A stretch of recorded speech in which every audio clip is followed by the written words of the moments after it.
Hey guys, what's going on? Welcome back to Side Hustle Enterprise. I'm your favorite host, John Maz. Today's video, we're going to be talking about power usage and getting the most out of the equipment that you have, or if you're looking to expand your farm with limited power resources.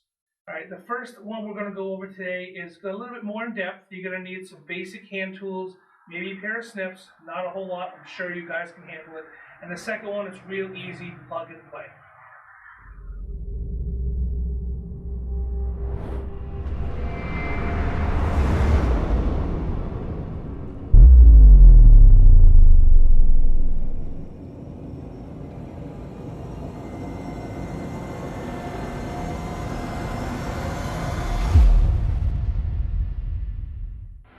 Alright guys, before we dive into what's going on and what we're going to be doing, tearing down these PSUs or power supplies, I just want to give you guys a big heads up and a big time warning.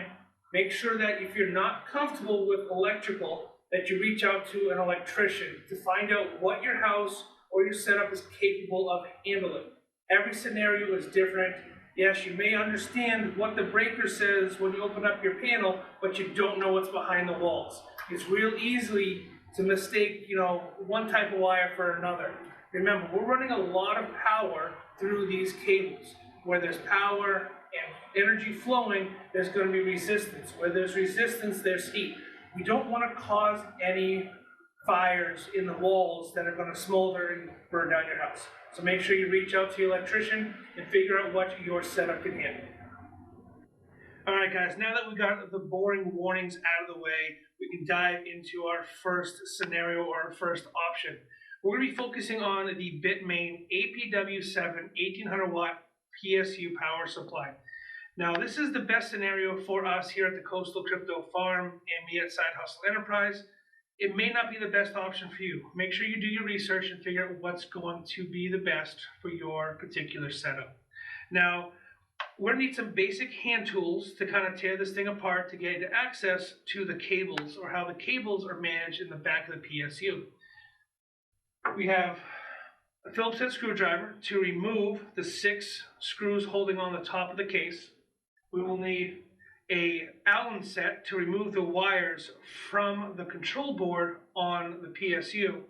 And the snips are going to be the last thing we need.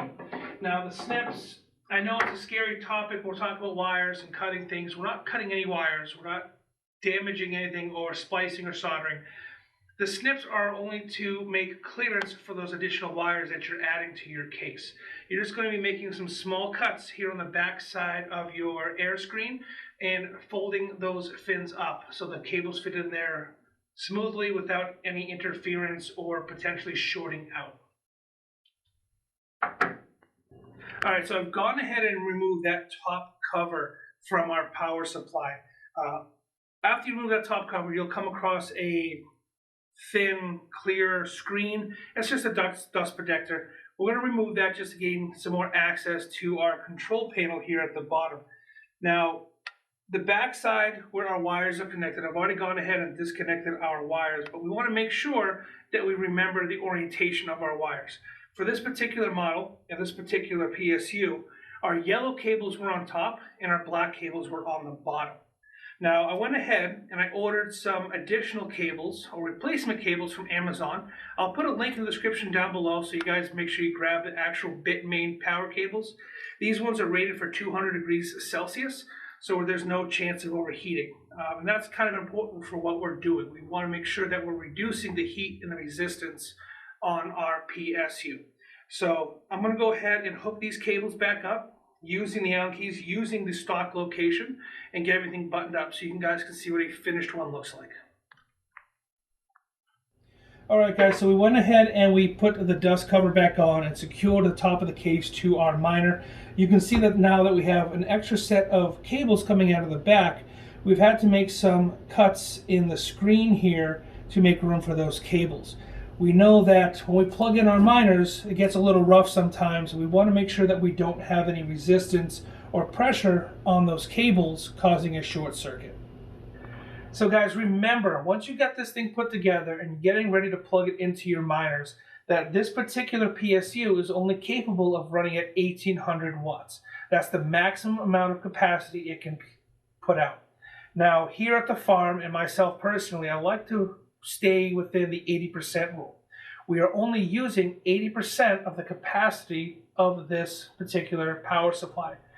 So if, for example, we have two Antminer L3 Plus running at 600 mega hash apiece, they're both consuming right around 700 watts of power. So that totals 1400 watts of power. We are still within that 80% rule, and we're not going to run the risk of overheating or burning out our power supplies or undervolting our miners. Now, you're running two miners with one power supply, so you'll only need one plug for your wall. All right, so that brings us to option number 2. Now, a lot of guys don't care so much about the power. They got a good power rating, and they can afford to run two power supplies or multiple power supplies.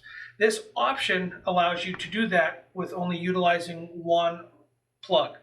Now, before I dive into it and kind of give you guys the breakdown, I'm using an aftermarket cable for my PSUs. This is a 300 volt rated 12 to 14 gauge is what I recommend cable. It can withstand the heat, it can withstand the temperatures of running that additional power. The part that I'm going to include in the description down below is this C13 splitter.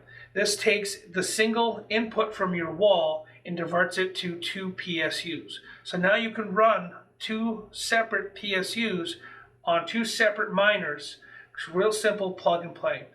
I kind of encourage you guys to make sure that you don't burn down your houses. Check your output, check your breakers, and don't push electrical outlets past that 80% rule. All right, guys, so that's going to wrap it up for this video.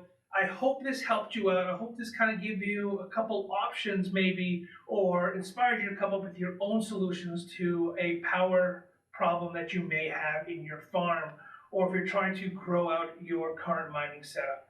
Now again, both links are in the description down below to get your hands on the C13 splitter or the additional Bitmain power cables, PCIe 6 pins.